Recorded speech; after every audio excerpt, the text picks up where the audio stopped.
welcome, Marnix. I'm very happy we meet up again online. Yes, sure. It's been quite a while since we met each other, and I still remember we met each other. I think it must have been like around 2008 or 2009 in in Beijing, when we met for the first time in your hotel. And so maybe you can introduce yourself a bit. Just let us know a bit about your academic and martial background. Yeah, my parents were, my father was a New Zealander, and he was a RAF pilot, fighter pilot in the war. And that's how he met my mother, who was from the Netherlands. And her father had been with the Dutch government and escaped to London with, state papers. And I was born in London. And so basically, I became sort of British or English and went to boarding schools in England. But because of my maybe international background, I always had an interest in different cultures. In fact, my father was posted to Pakistan in 1950 to train the Pakistani military in Quetta at the Staff College. And so some of my earliest memories when I was about 5 years old were in Pakistan. And my mother actually learned Urdu. So we were there 2 years.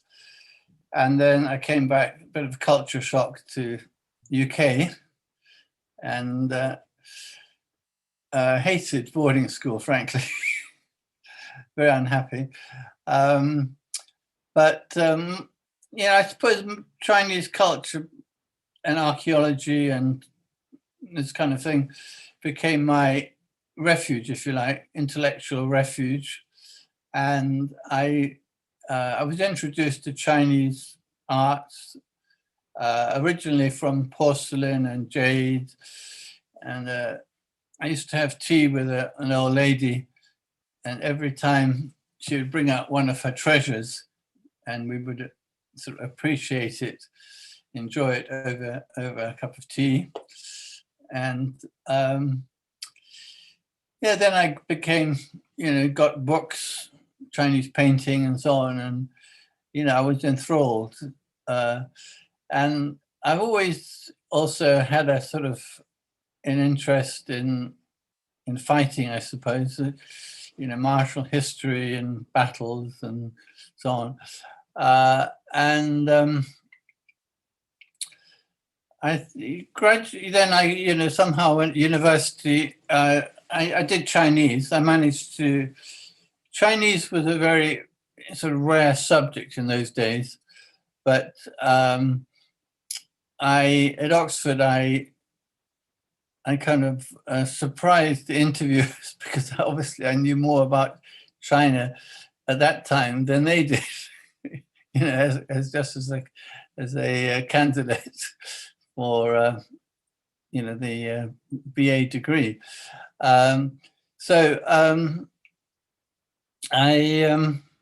Did you already do martial arts at the time? No, but I joined the judo club at university, which was sort of probably the best thing. And I joined meditation classes with a Tibetan Lama.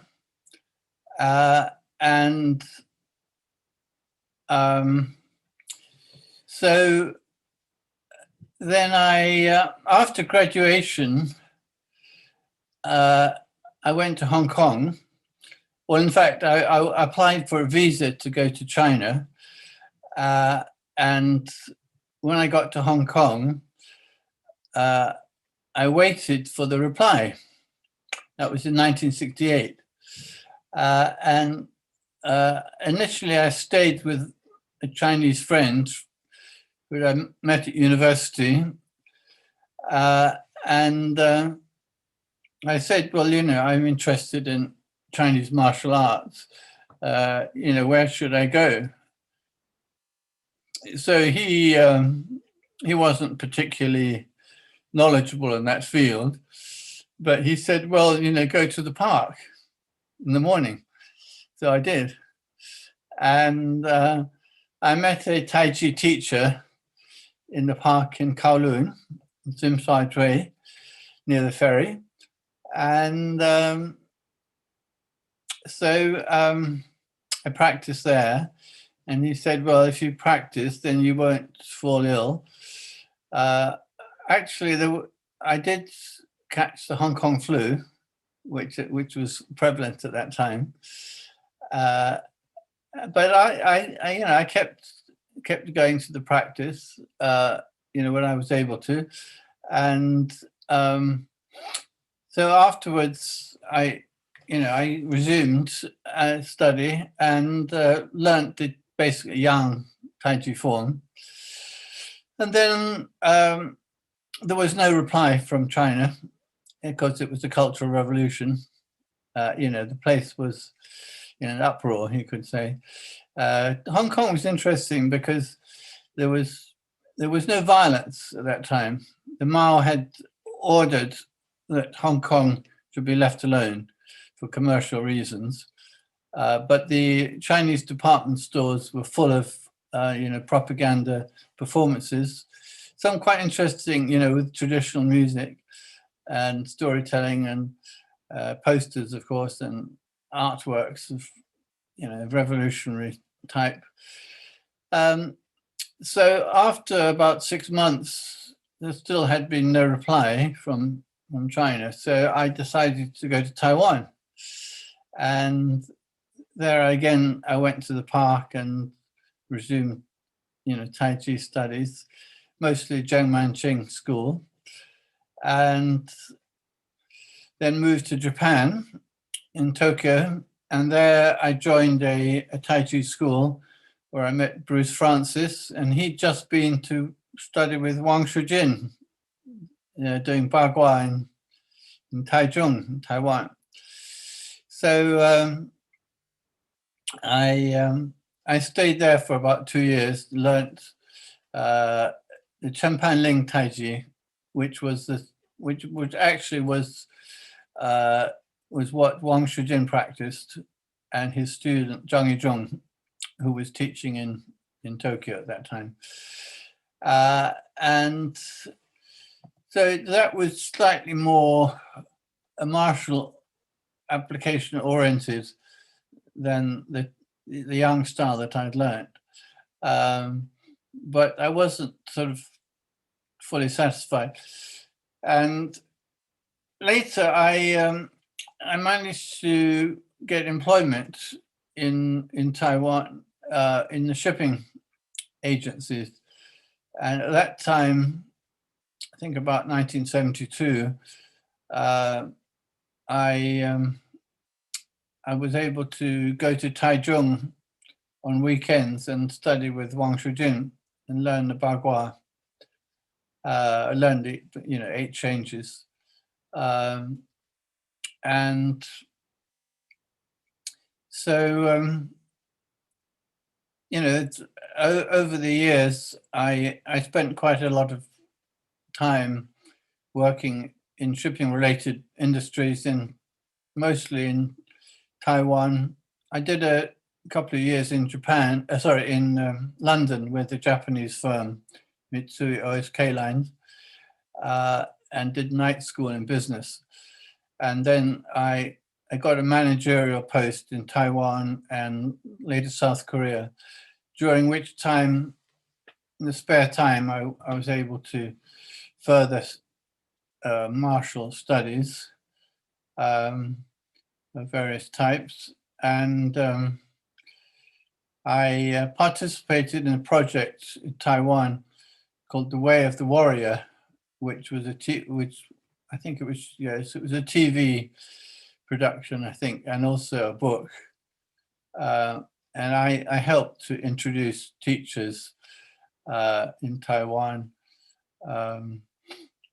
And yeah, there was some very interesting styles, I may say. Monkey boxing was perhaps the most exotic. And there was linear bagua of, I forget, when I met Alan Pittman, and we studied together, in fact. And we studied the linear bagua of, I forget the name. I mean, I know it, but sometimes cannot immediately think of. It happens to me all the time, Marnix. So your main martial art then after your beginnings in Taijiquan, it was Bagua, right? And yeah. You also picked up Jiao Bao, right? Oh yeah, that was very recently in Croydon, well, London, I should say. Yeah, in the last, I forget exactly. I think it was about 2015. I started studying with Master Liu Yazi, we call it Master Yaz. Yes, that was Zhao Bao. Yes, that was quite important. He's a very powerful gentleman from Xi'an, and apparently during the Japanese invasion, I think some Zhao Bao teachers went west toward Xi'an, and he actually considers himself originally a Mongol. I don't know whether this will show on the DNA, but it must go back a while. But anyway, he was a very good teacher, and so yes, I learned a lot from him, because I'd read about Chen-Stil, of course, but I'd never actually and seen demonstrations, but I'd never had the opportunities to study with it. And of course, Jiao Bao is quite closely related to, or it's a kind of offshoot, of the Chen-Stil. Definitely. Yeah, I remember I also introduced you to my teacher, to Xingyiquan. So you would have had the opportunity to study a bit with us at the time in Beijing. Well, the thing is, I think you need a longer time to study. I think. Of course, you have to stay. I mean, I did join classes in London. In maybe the last 20 years, when there were visiting teachers of Chen-Stil. But one might sort of think one's learned a lot from that, but I think it's somewhat deceptive. I couldn't agree more. You have to stay with your teacher. You have to feel the applications. You have to understand the theory behind it. You have to basically spend a lot of time with your teacher. I think Her Guanzi says, study ends with the closing of the coffin lid. Yeah. I think there's always, I mean, you have to start somewhere, and maybe you visit your teacher in the park for the first time, or I don't know. With me, it was always my teacher came to me the first time, and he was visiting me in my hotel. And how did that happen? How were you introduced? How did you? I just went to Beijing and called him up. Okay. It was really just as simple as that, and it was in winter time, so we couldn't train outside. We wanted to meet in the park, but it was snowing. So I remember I was on the way to the park, but it was heavy snow. It was in February, and so he called me up, and then it must have been I can't remember, but then we decided to meet in the hotel. So then he met, then he would show me all those crazy applications, and in the hotel room, it was really funny. I had to strangle him, and he was like locking me and stuff. It was really great. And he explained a lot in much detail. So I think that was a great intro for me, because we spent the next 10 days or so, basically just the two of us. And I was just incredibly lucky. So we formed a really like a bond or a relationship, and that I think enabled me to later study more in depth. Yeah, yeah. In China, there's a great sense of, you know, gratitude.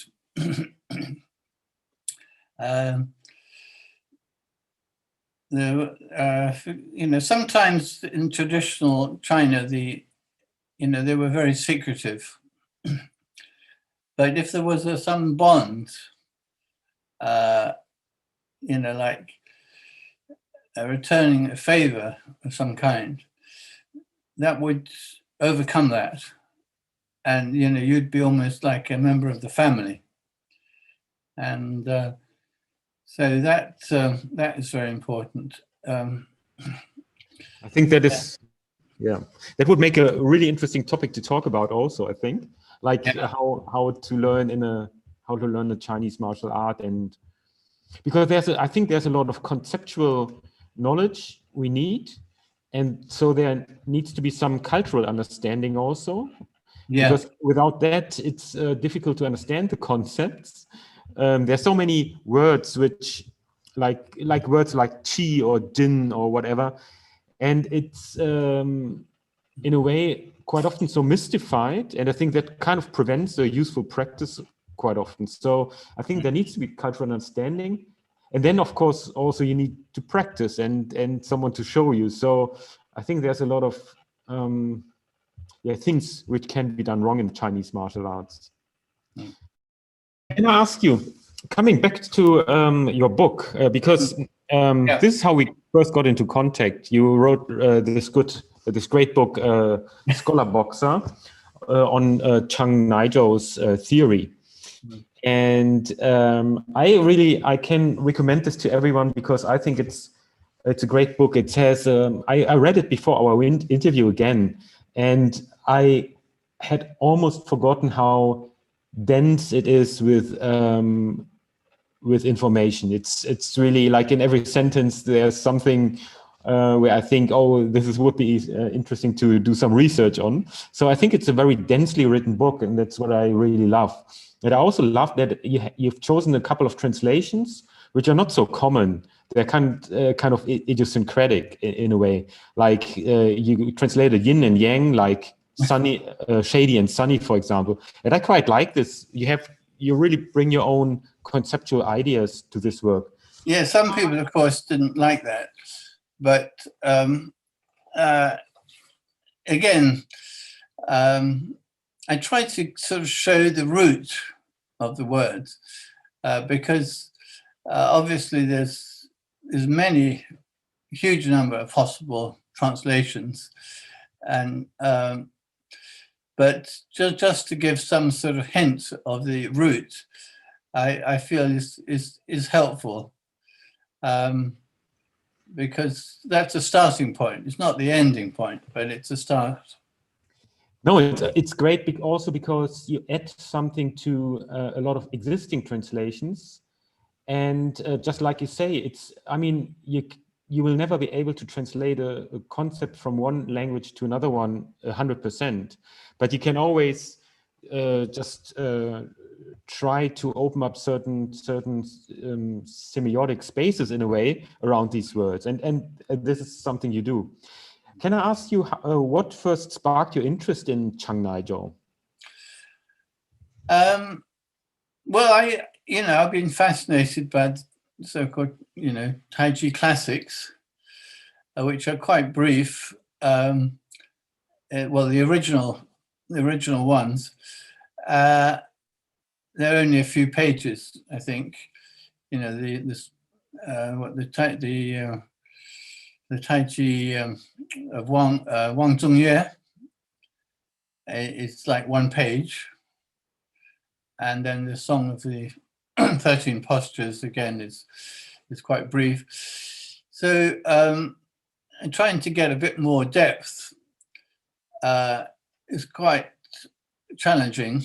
And the other problem, of course, is that there's a mystery where they came from.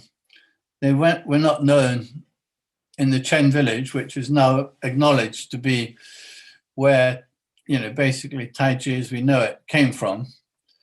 There is also the mystery of the internal school, Wudang Mountain, Zhangshan Feng, the Taoists, and that hasn't yielded really much further information. So when I discovered Chang Naizhou, who was actually living very close to the Chen village, and obviously was in some kind of contact with them, and belonging to the 18th century. So in other words, probably 100 years before our earliest sort of Taiji contacts with the outside world. I thought, well, I must try to see whether this will shed light. I mean, I was not the first to think this, but Chinese scholars had drawn attention to this. So I thought, well, I must see whether it's possible to translate this into English, and of course that's quite problematic. But there is a connection to the Book of Change, and which was where we get the name of Taiji, of course. Taiji being the central sort of concept, philosophical concept, which has been derived from the I Ching, the Book of Change, and see how this informs the theory of Taiji, the dialectics. I've always, for a long time, I've been fascinated by the Book of Change, and struggle to understand how it might be applied in the real world. Obviously, there is the divination side of it, from which it originated as a method of fortune telling, and then supposedly Confucius commented on it and gave it a further dimension in the philosophical world, although we're not exactly sure what Confucius actually, what his contribution was. But the fact remains that since his time, it has certainly, been quite important in Chinese philosophy. Of course, the concept of yin-yang is closely related to the exposition in the Book of Change and the appendices, and so on. So that was a major draw for me, and I think it did yield quite a lot of insights, frankly. And then some of the Chen family writings also seems to be quite close to that in spirit, which is something which is not really detailed in the brief Taiji classics, as we call them, which are quite brief and supposedly were found in a salt shop. Where you say it might have been an opium den, right? Well, in sanitized language, I guess opium dens being illegal could not be mentioned. But the sound yan dian or yan dian is very close. Someone has pointed out that manuscripts would not survive in a salt shop. I think I don't know whether anyone else has thought this. I don't recall seeing it, but to my mind, it's a kind of what they call a no-brainer. You can't imagine a Chinese scholar official roosting around in a salt shop, frankly. But the whole story about around that would be another topic. I think it would be.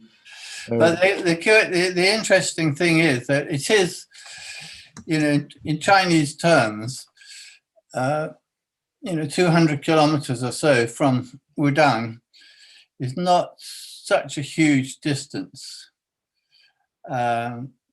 So, although I kind of, again, I don't go for the theory that that some of the people from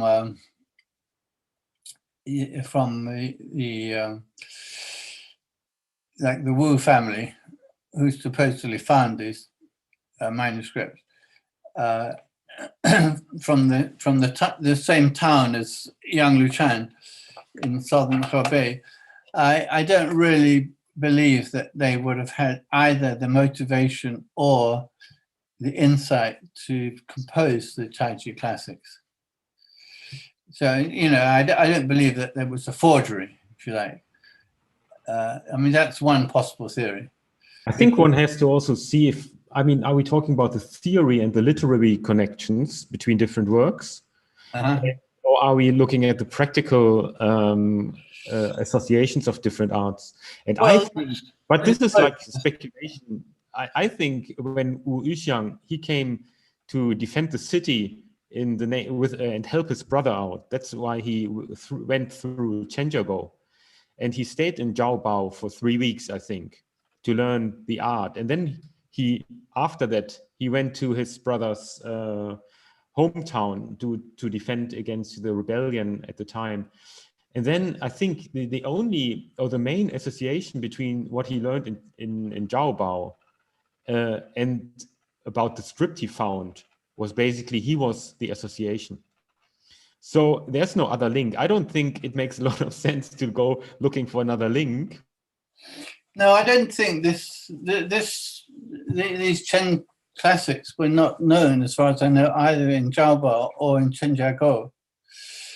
So I don't believe. The only one is a Dashoge, but that's only like the 6 or the 4 verses, the 4 sentences or the 6 sentences. Well, of course, I mean, if people are going to make up stories, there's no end to it. But I personally, I think, well, bearing in mind that martial arts are all over China, I think the sort of so-called dichotomy between the external and internal has been overplayed. This goes back to the biography of Zhang Songqi in the 16th century, and again with some connection to Wudang allegedly. So I think one can't be. Well, obviously, one can't sort of equate these things, but at the same time, you can't totally sort of discount them. Exactly. Yeah, I personally think the art was actually more widespread than we think, or at least a lot of the postures and a lot of the applications were quite widespread. Because, like you say, a lot of the posters are already in the 32 posters from Taijiquan. So, in a way, it's they've been all over the place, and then we are looking at something which is like in the common culture, and always we can look at what is the broad picture or what is the more specific picture, and the more political discussions we find online are always in this whole field about what is more specific or what is like, are we talking about general cultural concepts? Yeah. What is perhaps rare is having the theoretical basis, because I think a lot of the boxing was done on the lower echelon of society, where illiteracy was probably standard, and So that, you know, this is what makes the Taichi writings so valuable, is because most of the martial tradition was not really written down, or if it was, it was lost because it was prohibited. You know, particularly under the Qing dynasty, this was very much a dangerous thing, forbidden. I mean, there was no publication was allowed. Of course, yeah. Books were burnt and so on. So, you know, Chang Naizhou, you know, he wasn't published, you know, until almost over 150 years after his death. You know, so I mean, nobody knew about it.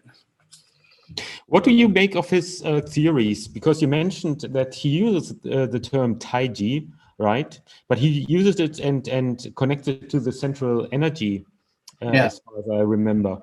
Yeah. And you say that the central energy is, of course, also very central to the Chen-Xin's writing in Xingyiquan. Yeah. Can you maybe elaborate a bit on on what you found out about the connections there? Yeah, ever since the Taichi diagram, which was adopted in the Sung dynasty, southern Sung, by Zhu Xi, Confucian reformer, this has been at the background of Chinese philosophical studies, and of course it goes all the way back to the Book of Change, I Ching, and its commentaries in the Han Dynasty, at least. So this is you know, this is locating it sort of in the Dantian, in the center of the bodies, and combining the opposite forces, a bit like Newton, is it? With action, reaction are equal and opposite. You've got to, you know, to understand physics, you have to understand that there's a kind of balance in nature. And so this is the philosophy of I Ching, which I believe, you know, Chang Naizhou was one of the first to explain in terms of martial arts. And at the same time, I believe that this, I don't know when, but somehow this was also being developed by the Chen family. Do you think, because they are quite close, geographically speaking, they're quite close to one another. Do you think, and you also recount that, or like you say in your book, that Chen-Xin, he recounts a story of one of his ancestors meeting Chang. And of course, it's the story seems to be a bit, politically motivated, maybe, like a lot of these stories. But of course, you also mentioned that it's like, it might be an interesting anecdote that he actually knew about Chang's writings. What do you think there? I don't think he knew about the writings. Whether they had some discussions, I don't know. It's possible. I think certainly they had some idea of, well, they knew something of each other's art. To what degree they kind of exchange knowledge, I don't know. I found the Chang family was quite sort of defensive.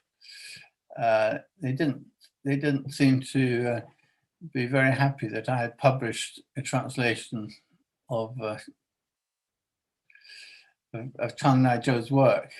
Oh, really? Because you visited them, I thought. Yes. That well, up to a point, I think they were happy. But they were also very jealous of the teacher in Zhengzhou, who was I forget his name. I think I mentioned it. He was not from the Chen Chang family, but he was teaching Chang style in Zhengzhou, which is the sort of capital of the province, sort of nearby. But this is quite also typical of what I found in the different schools of martial arts and Tai Chi and so on, is that there's a great jealousy between, I suppose maybe this is just human nature, but there's a great jealousy between different teachers and different branches of schools. Yeah, this is quite sad, of course. But there was certainly kind of I encountered this kind of feeling with my last visit to the Chang family. You said you don't think that they knew about each other's writings. So would you rather say that Chang's theory, martial theory, was more part of the zeitgeist of that time, or what would you make out of that? Well, I'm not saying there was no influence. Again, I mean, one can't know this, but I mean, obviously, for both of them, the Book of Change was kind of fundamental, I think. But I mean, we don't. When the writings published by Chen-Stil, of course, that was early 20th century publication. So just how old those writings were, I mean, I'm sure they were old, but just one can't. I think it's. I don't know exactly, how one can, quite scientifically date them. Whether Chang Naizhou was earlier, I can't say. I mean, obviously the ideas were I would say were there in both places. Just how that happens, one can only speculate, I think. No, I think it's. I mean, sometimes I think the pre-Republican and the post-Republican works they have a bit of a different tone, surely.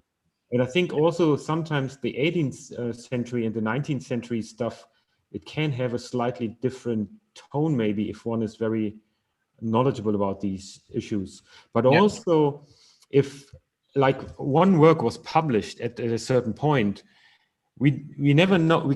I don't think we can always put them into a chronological order, but it's more like they are like points in time. And I think they are maybe like an agglomeration of different theories, which might have been around at that time. But I don't think it's like always can't like pin these single points we have in martial theory just together in a linear way. It's more like oh, there was something at that time, there was something at that time. But I think because we always think in quite a linear way, so this has to be linked to this, and then this happens, and I don't believe that is necessarily true. I mean, I think, well, one thing one can certainly say is that they're both, well, as I mentioned, one is the I Ching, the Book of Change. Second is the medical theory. The medical theory was, I suppose, fairly widespread, and that was the common basis. So, I mean, that would not have been confined to any particular person or school. That was sort of general knowledge, and some of it, of course, goes back to the classics of 2,000 or more years ago. So some of these things, were certainly very embedded in the culture. But as I say, that up to the Ming Dynasty, there wasn't very much written until the so-called Japanese pirates, and the activities of the pirates on the East China coast required a different kind of military response, which involved training of and recruitment of people who were, basically unconnected with the established military. So that produced a study of martial arts in a detailed way with publications, which had not happened before. But in the Qing dynasty, this was seen as potentially subversive. So therefore, there was a big clampdown. Everything was forced underground, pretty much. This is why there were no books published from 1644 till 1912. Basically, you can say there were no publications. Yeah. Could you make up where Chang, because he had learned his art from different sources, right? So he had also connections with different. That's right. And as Taijiquan tells us also, he selected the best from many schools, different schools, and Chang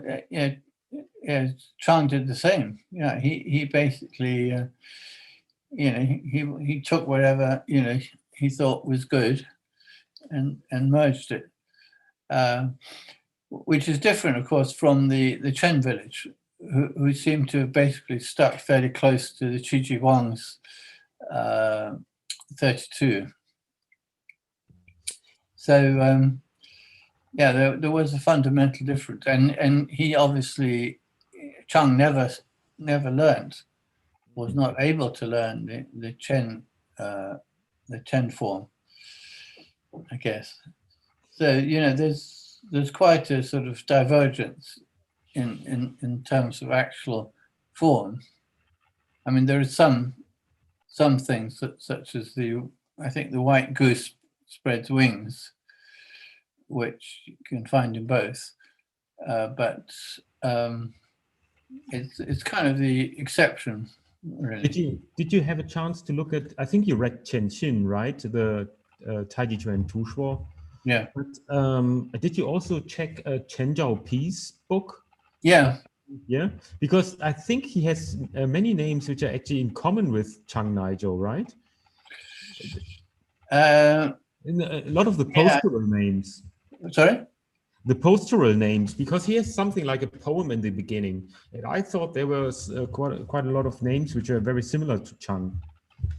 Yeah, I haven't checked it. When I wrote the book, I did sort of note the postures which has similar names or identical names, but I mean, there were several, certainly.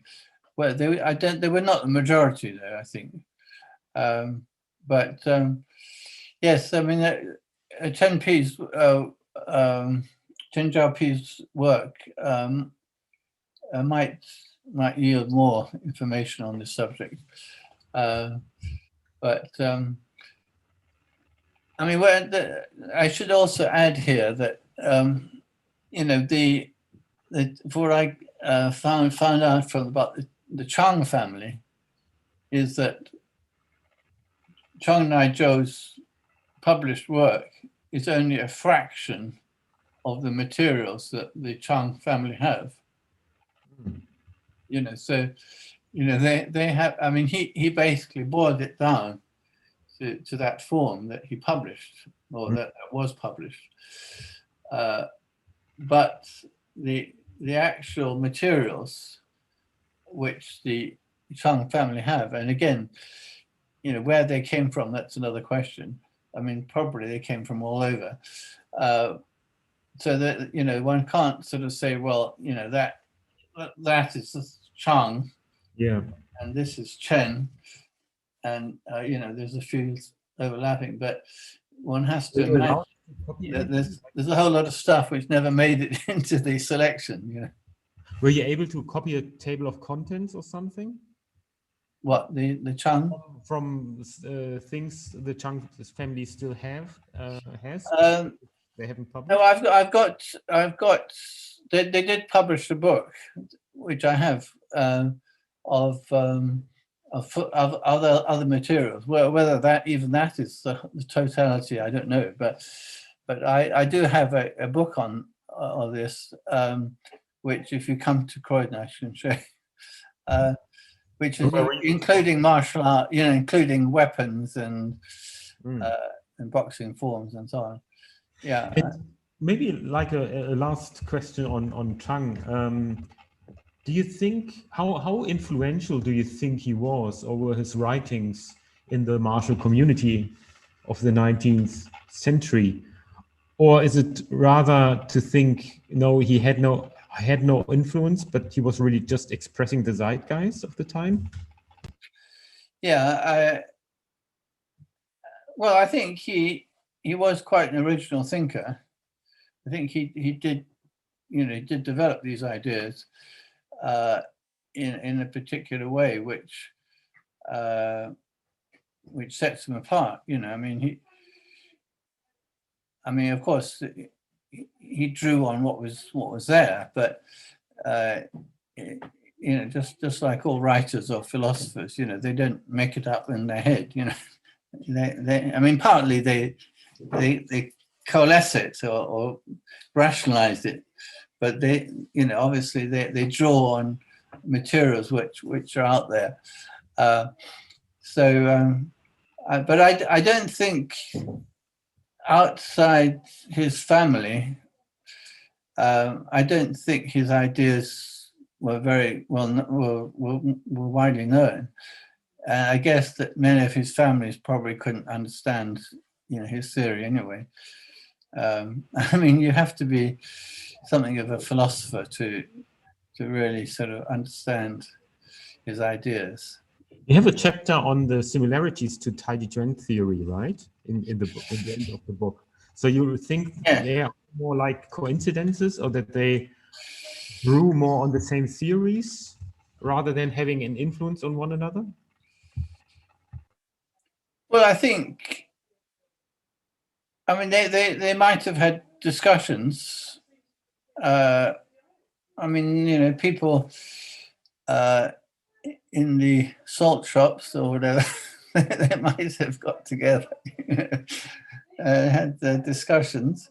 I would guess people talked, but I don't think in many cases, I wouldn't have thought that maybe some exchanged manuscripts, but of course in those days, to exchange manuscript meant you had to copy them by hand, so it's quite laborious, and also you have to be trusted to, actually not to sort of make off with the original.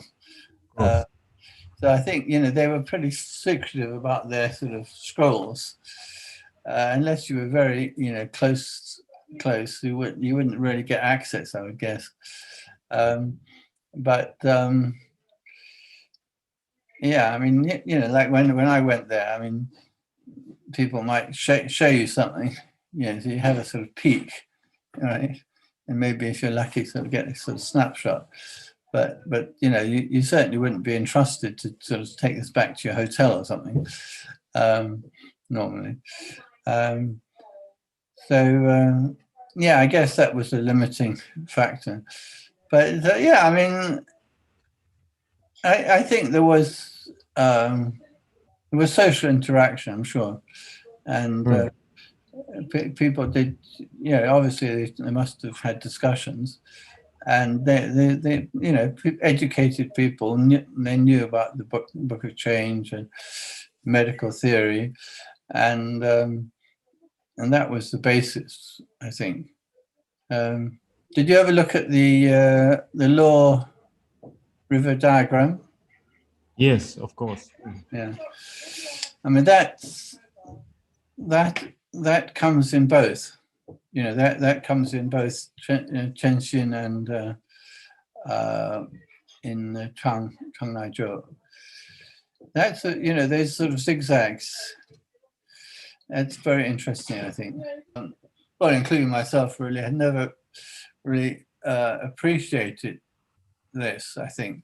There's the stepping, of course, but the pattern of forces, that I think that's what's really interesting, is that this is a kind of, well, it's almost a sort of scientific investigation of the contrast or opposing forces. You have to understand the tradition. You have to know the tradition, so you can actually make use of that knowledge. And without like connecting the theory and the practical issues, I think it's very difficult. That's a bit like where we started today, actually. Marnix, I would like to thank you so much for this interview. Maybe we can have a follow-up later. Right? Yes. Yes. That would be nice. Yeah. And of course, I can recommend your book to everyone who hasn't read it yet. I think one copy has been sold so far. Probably and, no, I have a short translation on my German website, also to German. I did it like 10 years ago after talking to you and after having your allowance. Yeah, thank you so much and all the best. And stay. Well, I think you're a Zhixin, you know, a Zhiji. Yeah, 谢谢。不用谢。